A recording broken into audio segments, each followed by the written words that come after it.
you're making a decision instantly, without a whole lot of thought, without a whole lot of processing. And that makes decision making a little bit iffy.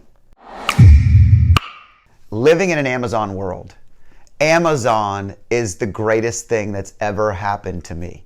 I am one of those people that forgets things when it comes to my brain, and I will need toothpaste for like 6 straight days, and I'm borrowing it from different places in the house, and yet today when I need toothpaste, I just order it, and within an hour or two it's here, or I can think of it at work and it's there, right? The immediacy of the Amazon world that we live in today is so convenient.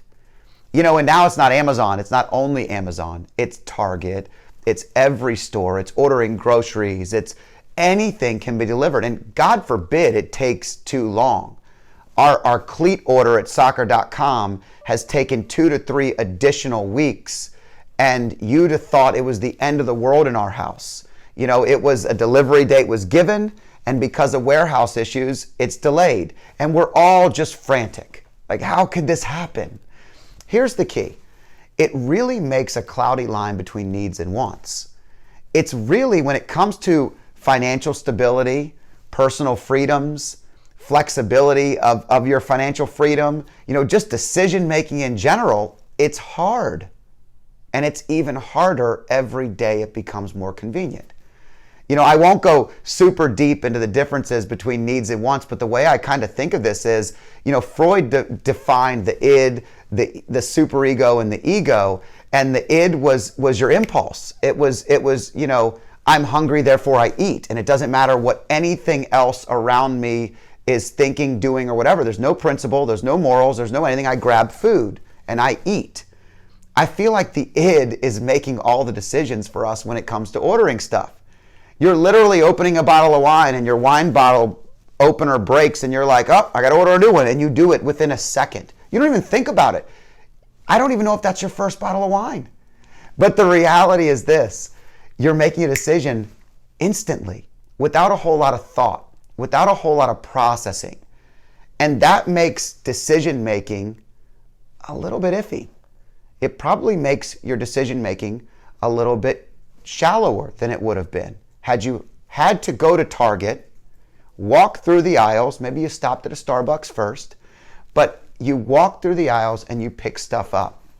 They used to say the way that you, I think this was David Bach back in the day, he would say, you know, to give it the 24-hour rule, you would put it in your cart, and if it's in your cart and at the end you just take it out and you come back the next day to get it, if you still wanted it and needed it, you would go back the next day to get it. But 95% of the time you don't buy anything that was in your cart when you're driving out of the place.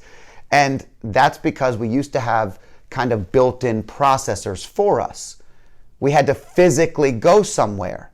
Now you can lay in your bed at 11 o'clock at night as you close your eyes and realize your pillow isn't as comfortable as you'd like it to be, and you buy a new one. So the reality is this: needs versus wants. We are spending a lot of time today focusing on the things that we want, and we're allowing our id to do things we otherwise would have never allowed it to do. Decision making and process driven decisions are always a little bit better than just impulse decisions. Sometimes your gut's good, sometimes your gut's right. But I'd like to just challenge the thought. Do you think you're doing the same things? Are you feeling like I do sometimes, where I'm like, why did I buy this? Something arrives on the porch and I don't even know what it is. I've forgotten what I ordered. And then I'm surprised to see it's my vitamin. Thank God it wasn't an id purchase. It was just something I needed. And then every once in a while there's something completely different that you didn't need, and it's just a part of the process. But it does make needs versus wants an important challenge today. It does make financial freedom sometimes an important challenge. You probably have looked at your budget sometimes and said, where's all my money going? I don't even know. And you could go to your Amazon orders and you could probably identify a habit, if you will, that could be something you could fix. And maybe go through your Amazon cart and your previous orders and just write down which ones were impulse and which ones were needs. Maybe even look at the impulse ones that you're still using today or have looked at in the last year. I would find this is not a judgment call, by the way, because I am just as guilty as the rest of all of us, okay? So it's just an interesting dynamic that as I sit in an office as a financial advisor, planning for people, talking through spending habits, talking through financial freedom, this is a commonality, and it's one that actually spouses often don't even know.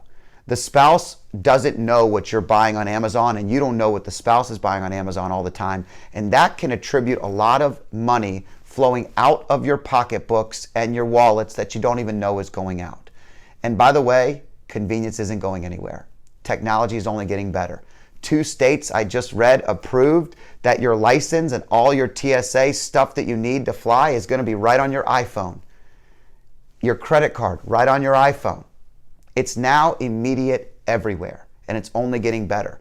If it gets so good that you start to think it and it arrives at your door, we're in big trouble. So I'm Scott Danner. What do you think about those things? Are you doing that? Have you seen it? What's the best or worst Amazon purchase you've gotten in the past couple of months? Go through your orders, post below what is the most impulsive, ridiculous thing you've purchased if you're willing to share. I bet you this will be hilarious if we could actually go into this and share with each other. Thanks for joining me, and I can't wait to see what you put in there.